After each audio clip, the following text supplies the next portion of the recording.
Se você é fã dos gêneros de terror, suspense, envolvendo elementos de ficção científica, fantasia, o sobrenatural, você muito provavelmente é admirador de um cara chamado Stephen King, um escritor que é considerado o mestre do terror na literatura e não só na literatura, porque ele é o autor mais adaptado para os filmes e para séries de TV. Eu gosto muito do trabalho desse cara e no vídeo de hoje eu quero falar de 6 obras dele que muita gente não conhece, mas para os admiradores principalmente precisam conhecê-las.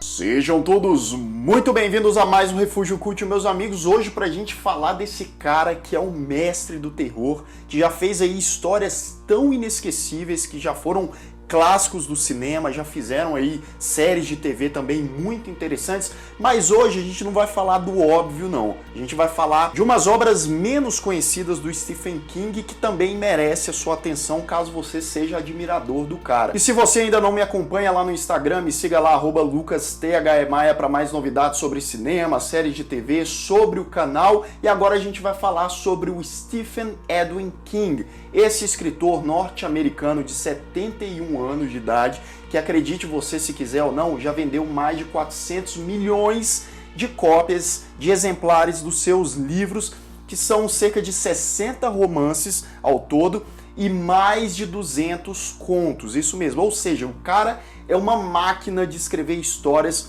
e boa parte dessas histórias são histórias aterrorizantes e que deixaram muita gente aí com muito pesadelo no decorrer das últimas décadas. E eu quero agradecer o Guilherme Quiseira, que me ajudou muito com esse tema aqui, me deu a sugestão para falar dessas obras não tão conhecidas do Stephen King. Muito obrigado, Guilherme. E aí você deve conhecer, né, o King pelo Iluminado, Carrie a Estranha, que foi o seu primeiro romance lá em 1974. Obras muito famosas também, como Christine, o Carro Assassino, It, a Coisa, Cemitério Maldito, inclusive, né, a gente tem a versão clássica de 89, o filme, e em 2019 a gente vai ter a nova versão, o remake, que eu quero trazer aqui para um vídeo especial só dele no canal. O cara também é o criador de obras como A Espera de um Milagre, O Nevoeiro, enfim, dava para ficar falando aqui das obras que esse cara criou e que foram adaptadas. Todas essas que eu citei foram adaptadas para filmes, tiveram outras que também foram para séries de TV. E o primeiro da nossa lista de obras não tão conhecidas ou hypadas assim do Stephen King é Comboio do Terror, ou Maximum Overdrive. Foi um filme de 1986 e o único filme produzido, roteirizado e dirigido pelo próprio Stephen King. Esse filme foi baseado em um conto do próprio Stephen King, lançado em 1978, e o Stephen King falou assim,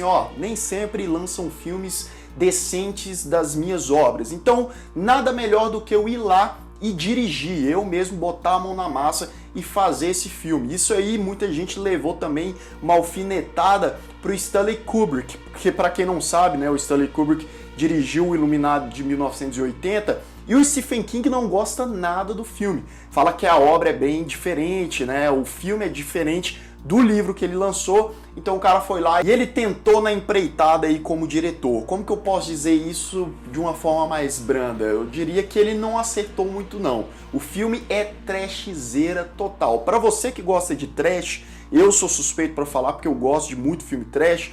O filme é quase que um prato cheio, porque é isso que ele é.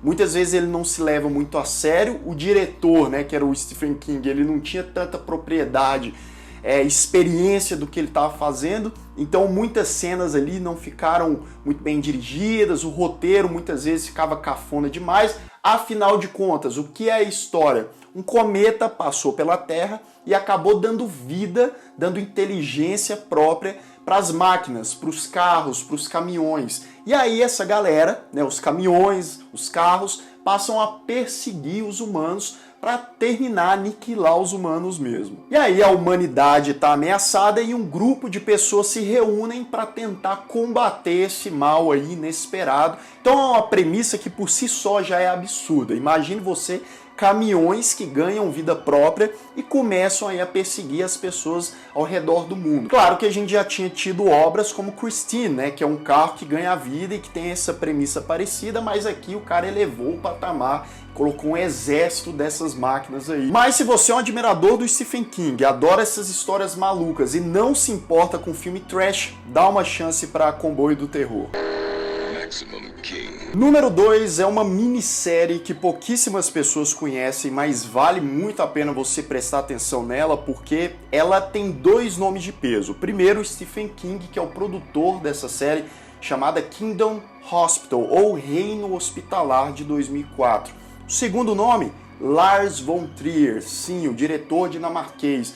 Por quê? Porque essa série de 2004, ela é inspirada em uma série inicial criada pelo Lars von Trier lá na Dinamarca. Então pense você com essas duas mentes, a coisa, o fruto interessante que não seria gerado. E Kingdom Hospital é justamente isso, tem uma ambientação sensacional, uma premissa muito interessante. Tem um probleminha outro ali que eu vou citar já já? Tem. A série é ambientada em um hospital que foi construído no lugar de uma antiga fábrica que foi incendiada no passado. O que acontece é que esse hospital, meus amigos, ele é mal assombrado. Aí você tem lá médicos, psiquiatras, cirurgiões, os pacientes. E aí você tem ali os espíritos, né? Você tem as manifestações sobrenaturais e uma trama que reúne esses elementos bizarros e sombrios juntamente com o terror e o drama. O drama também é bastante presente. Então a gente vê vários elementos também de obras do Stephen King do passado. A gente vê o aspecto dark aí do Lars von Trier também.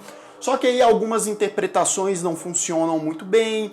O orçamento ele é mais, digamos, reduzido e talvez algumas cenas também não funcionem tão bem, mas no geral é um universo criado ali bem instigante, assustador. A série infelizmente teve apenas uma temporada, eles tinham pretensão de lançar mais, mas aí o projeto não foi à frente. São 13 episódios e se você ainda não conhece, vale a pena procurar. Battle Against Evil. Número 3, o filme Sonâmbulos, de 1992. Esse filme já passou várias vezes aí no passado no SBT e ele tem uma premissa também bem cara Stephen King, porque ele segue uma mãe e o seu filho, adolescente jovem ali, que eles mudam para uma nova cidade e esse menino é todo, né, boa pinta.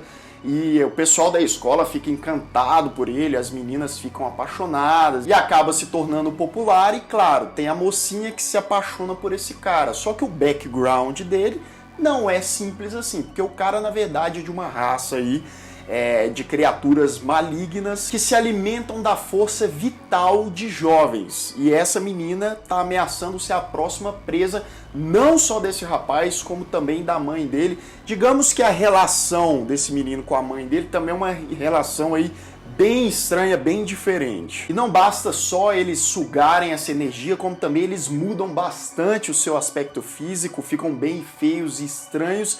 E é bem aquele filme de terror que passava antes nas tardes da TV aberta. Pois é, se você gostava dessa vibe, você vai gostar de Sonâmbulos também. Número 4, Fenda no Tempo, de 1995. Você pode considerar tanto como uma minissérie como um filme para TV, porque ele foi dividido em 2 partes, cada uma de 2 horas, 4 horas de duração, dirigido pelo Tom Holland, mesmo diretor de Brinquedo Assassino, de A Hora do Espanto. E aqui a gente também tem uma história aí que mexe muito com o sobrenatural, com a fantasia. Ela se passa em um voo onde 10 pessoas estavam dormindo durante o voo, tirando aquele cochilo bom. E aí quando eles acordam, né, de repente as 10 pessoas estão sozinhos nesse voo, o restante das pessoas sumiram, desapareceram. E aí a sorte deles é que tem um piloto entre essas pessoas e o piloto consegue ali retomar o controle da aeronave. E quando eles percebem alguma coisa de muito errado não está certo, parece que eles estão numa realidade paralela, as coisas estão estranhas, ficam cada vez mais misteriosas ali, os personagens entram em conflitos, ficam amedrontados, enfim, é uma bagunça toda. Mas se você é um fã desses clássicos de ficção científica com suspense, esse também é uma boa pedida para você. penúltimo da lista de hoje, também uma minissérie para TV chamada A Dança da Morte, de 1994. Ao todo são 6 horas de produção, né? Então dá para você até ver como um filme gigantesco, dá, mas aí você vai ter que ter muito tempo livre. A minissérie segue uma história de um vírus que vazou de uma instalação militar e acabou contaminando aí o mundo todo. Só que, curiosamente, algumas pessoas sobreviveram, elas são imunes a esse vírus. Enquanto a grande maioria da população mundial foi pro beleléu, a gente tem um grupo de pessoas que, na verdade, são divididos em 2 grupos, né? Um deles tem um sonho em comum com uma senhora chamada Abigail, e eles acham que essa mulher pode ser a solução para alguns, pelo menos, daqueles problemas, ou para dar algumas respostas para eles. Então eles partem em busca dessa Abigail, que aparentemente, pelo menos, parece ser uma pessoa do bem e tal. E por outro lado, tem uma outra figura diabólica ali, chamado Randall Flagg, que está trazendo um exército de outros sobreviventes para o lado dele para fazer o mal. Então, basicamente, no meio desse cenário pós-apocalíptico, a gente tem uma história, sim, do bem contra o mal. Além de acompanhar a sobrevivência dessas pessoas aí e o que vai ser do futuro delas com esse mundo aí completamente devastado e diferente do que eles costumavam conhecer. E o melhor de tudo, A Dança da Morte vai ganhar uma versão, então, com a previsão para lançar em 2019, vamos esperar, porque é uma história também muito interessante. E a última produção de hoje é A Maldição, um filme de 1996, também dirigido pelo Tom Holland, que era parceiro aí do Stephen King. E na trama a gente segue o Billy, que é um advogado bem-sucedido, leva uma boa vida, só que ele tem muitos clientes também com uma índole ali bastante questionável. A própria índole do Billy é bastante questionável. E o Billy é um advogado, né, meio cheinho ali, isso é importante pra trama e daqui a pouco eu vou te explicar por quê. E ele tá dirigindo uma certa noite e ele atropela uma cigana, só que ao invés dele ajudar a mulher, ele sai correndo. E aí o cigano lá manda uma maldição pro cara. E qual é a maldição para ele? É ele emagrecer até ele definhar e ir pro beleléu morrer. Então você vê o processo de transformação desse personagem, né, que era fortinho e aí ele vai emagrecendo, emagrecendo, emagrecendo, e você vê a busca por esse advogado em tentar reverter essa situação de uma maneira desesperadora, né, uma premissa absurda, mas interessante, mistura elementos aí de terror, suspense, com também um humor ácido. Isso pode incomodar algumas pessoas. O filme tem ali os seus problemas também, mas é uma obra que vale a pena assistir. E é bom lembrar também que a maioria dessas obras que eu citei aqui do Stephen King, o próprio escritor faz umas participações especiais aí, né, em personagens menores ali. É mais ou menos o que o Stan Lee fazia nos filmes da Marvel. O Stephen King sempre, de vez em quando, pelo menos, aparecia ali nas suas obras. Então, se você ainda não conhece A Maldição, de 1996, vai atrás dessa obra também. Então é isso, meus amigos, mais 6 obras aí do mestre do terror Stephen King para você conhecer. Tomara aí que o Stephen King continue escrevendo por muitos e muitos anos, trazendo essas obras aí que sempre assombram muita gente. E você pode ter certeza, meus amigos, vocês vão ver muita adaptação desse escritor aí para o cinema, para séries de TV nos próximos anos. Deixa aqui nos comentários o que você pensa aí das obras do Stephen King. Você acha que não é lá essas coisas? Ou você também é fã de carteirinha desse cara? Espero que vocês tenham gostado do vídeo de hoje. Se você ainda não é inscrito aqui no canal, se inscreva aqui embaixo, clique no sininho para receber as notificações e deixe o seu like, que é muito importante para o Refúgio. Vou ficando por aqui, um grande abraço e até mais.